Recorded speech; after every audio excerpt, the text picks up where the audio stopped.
All right, we're live on your side, leading coverage of the pothole problems on Interstate 264. This is the view from Chopper 10 flying over some of those trouble spots that we have all gone over. Crews have been paving them over, but VDOT leaders met in Lynchburg today to discuss some permanent fixes. 10 on your side's Andy Fox was at that meeting all morning. And Andy, how's local contractor TME responding to VDOT's report that they essentially failed at their job?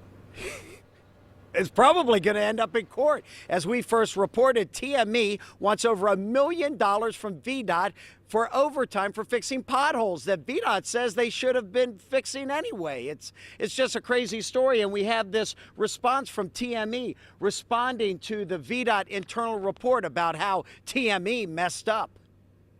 Has a reputation. The Commonwealth Transportation Board heard from VDOT's chief engineer, Garrett Moore, who prepared the internal report on how the pothole disaster happened February 8th.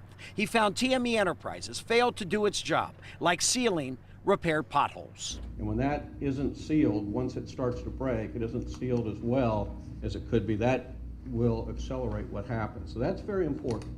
But in this TME response to Garrett's report to explain the potholes on 264, TME blamed the fact the road was built in the 60s. That TME's contract called for minor repairs, not the major ones, underway on 264 now. VDOT Commissioner Gregory Worley. I've read the report, and it's easy to make statements, but the issue is where are the facts, where are the evidence, compare that to the contract, and that's how you rule on a claim. TME also notes VDOT's maintenance rating program for concrete and asphalt surfaces that scores TME well. Turns out VDOT's flawed system excludes extremely poor roads. Why? What kind of system is that for judging excellence on the job and on the road? Worley has a tough time explaining that. By eliminating roads in poor condition, your scores go up. That is not the fault of TME. That's not the fault of any TAMS contractor. That is something that we prescribed internally. And I need to look at how that came about, and we need to change it.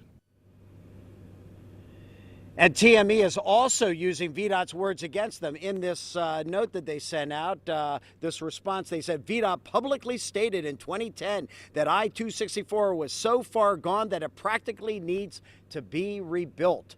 So TME using VDOT's words against VDOT. Coming up tonight in our 90 minutes of news at 6, I asked Greg Worley some really tough questions about his leadership during this pothole debacle. That story coming up at 6 in Lynchburg. Andy Fox, 10 on your side. All right, Andy, and you can see TME's fully written response to VDOT's report on wavy.com. We've put a link inside this story on the homepage.